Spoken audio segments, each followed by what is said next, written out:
शाम को पार्टी से घर आते ही घर का दरवाजा खोलते ही अमर ने अपनी पत्नी विधि के गालों पर जोरदार 2 थप्पड़ मार दिए। अचानक पड़े थप्पड़ से विधि जमीन पर गिर गई। यह देखकर पास खड़ी विधि की 2 साल की बेटी उसे पकड़कर रोने लगी। विधि कहने लगी, अमर मैंने ऐसा क्या किया था? फिर अमर ने दांत पीसते हुए गुस्से में कहा कि विधि तुम्हें मना किया था ना कि तुम पार्टी में किसी के सामने अपना मुंह मत खोलना और किसी से भी बात नहीं करना। अचानक पड़े थप्पड़ से विधि सकपका गई और उसकी आंखों में आंसू आ गए। उसे समझ नहीं आ रहा था कि आखिर उससे गलती क्या हुई। रोते हुए काफी धीमी आवाज में उसने दोबारा किया, लेकिन मैंने ऐसा किया क्या है? अमर ने गुस्से में तिल मिलाते हुए कहा, अच्छा क्या है? क्यों कहा कि मुझे अंग्रेजी में आपकी बात समझ नहीं आती, आप हिंदी में पूछे तो मैं आपको बता सकती हूँ। तभी विधि को ध्यान आया कि अमर के साथी अफसर की पत्नी के साथ हिंदी में बात की थी, क्योंकि विधि को अंग्रेजी बोलना नहीं आता था। गांव के कॉलेज से बीए पास विधि की शादी उसके पिता ने अमर से कर दी, जो एक सरकारी अफसर था। विधि के पिता किसान थे, उसकी माँ सामान्य गृहिणी थी। विधि अपने माता पिता की इकलौती बेटी थी। अमर के घर वाले भी दहेज के लालच में शादी के लिए तैयार हो गए। रंग रूप और गुण से सुंदर विधि बहुत ही व्यवहारिक और सामाजिक स्त्री थी।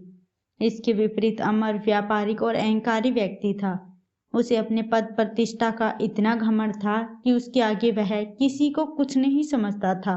खासकर अपनी पत्नी विधि को तो वह हमेशा से पैर की जूती समझता था। उसके लिए पत्नी का मतलब सिर्फ घर की नौकरानी था। 4 साल की शादी में ऐसा कोई दिन नहीं था जब अमर ने विधि को उसकी पढ़ाई और नौकरी न होने पर ताना न मारा हो या उसके साथ हिंसा न की हो। बात बात पर विधि को थप्पड़ मारना तो उसके लिए आम बात थी। अब रोज रोज की मारपीट से विधि भी परेशान हो चुकी थी, लेकिन आज उसने तय किया था कि वह भी अब चुप नहीं रहेगी। उसने खुद को संभालते हुए आंखों में बहते हुए आंसू पोंछते हुए अमर से कहा कि हाँ, मुझे नहीं आती शर्म इस बात को स्वीकार करने में कि मुझे अंग्रेजी बोलना नहीं आता, लेकिन इस वजह से मेरा कोई वजूद नहीं है, इस बात को मैं नहीं मानती। विधि के जवाब को सुनकर अमर ने फिर विधि के बालों को खींचते हुए कहा, अच्छा, बड़ी जुबान चलाने लगी है। कान खोलकर सुन लो, कोई औकात नहीं है तुम्हारी, ना ही कोई वजूद है तुम्हारा। जिस दिन मैंने तुम्हें छोड़ दिया ना, उस दिन लोगों के घर घर जाकर नौकरानी का काम करोगी, तब जाकर मुश्किल से पेट भर पाओगी। सम्मान और इज्जत तो भूल ही जाओ तुम, क्योंकि तलाकशुदा स्त्री को समाज में कभी सम्मान नहीं मिलता। तुम मेरी पत्नी हो, एक सरकारी अफसर की पत्नी, इसीलिए लोग तुम्हारी इज्जत करते हैं और यही तुम्हारी पहचान भी है।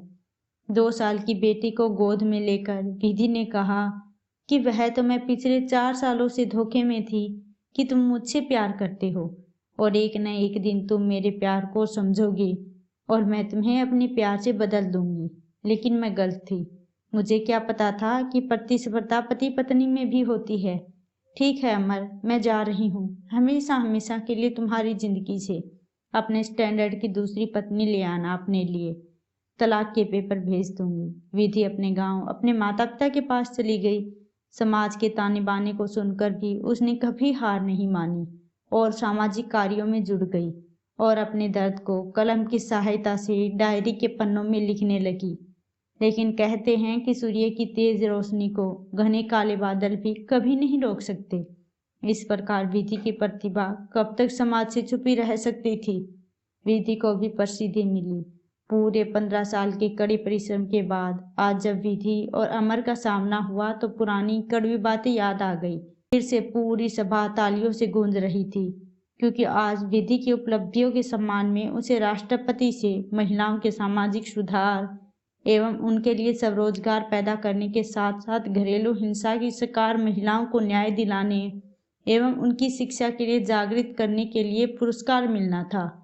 भीड़ में आज अमर भी नजरें झुकाए अपने हाथ बांधे लाइन में खड़ा हुआ था। अमर को आज समझ में नहीं आ रहा था कि जिसे वह गवार समझता था, दरअसल वह तो बहुमुखी प्रतिभा की धनी थी। समाज में प्रसिद्ध लेखिका और समाज सुधारक है, जिसका सब सम्मान करते हैं। आज उसे आगे बढ़कर बधाई देने में भी संकोच हो रहा था। तभी एक पत्रकार ने आगे बढ़कर विधि से सवाल पूछा कि मैडम, आपके मन में सामाजिक सेवा का ख्याल कैसे आया? आप अपनी सफलता का श्रेय किसे देना चाहेंगे?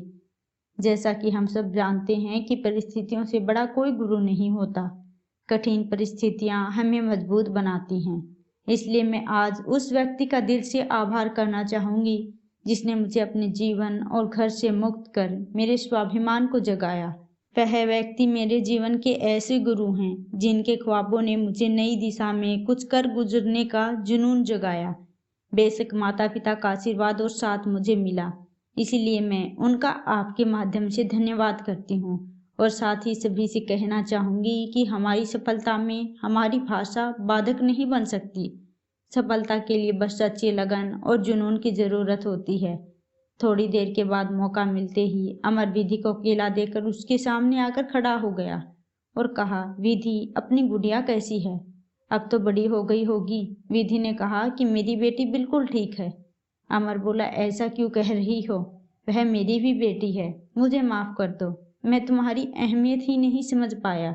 तुम्हारे जाने के बाद मैंने ऑफिस की महिला साथी अफसर से शादी की। 2 बेटे भी हैं, लेकिन मेरी कोई इज्जत नहीं है। मेरी पत्नी मुझे बात बात में बदनाम करने और मेरा करियर ख़त्म करने की धमकी देती है और मैं चुपचाप सुनता रहता हूँ क्योंकि मैं कुछ भी नहीं कर सकता। विधि चुपचाप खड़ी बातों को सुनती रही और आखिर में कहती है कि मैं असहाय लोगों की मदद करती हूँ, लेकिन आप तो खुद में सक्षम हैं। मैं आपकी कोई सहायता नहीं कर सकती। वह अपनी बेटी के साथ वहाँ से चली गई। अमर आज नज़र झुकाए सब कुछ सुन रहा था, लेकिन आज वह कुछ भी कहने की परिस्थिति में बिल्कुल भी नहीं था और विधि को जाते हुए देख रहा था, क्योंकि वह आज मजबूर था और विधि आज मजबूत थी। दोस्तों, महिलाओं को लोग बेबस और मजबूर समझते हैं। असल में वह मजबूर नहीं होती। अगर वह कुछ करने की ठान ले तो फिर दुनिया की कोई भी ताकत उसे कभी नहीं हरा सकती।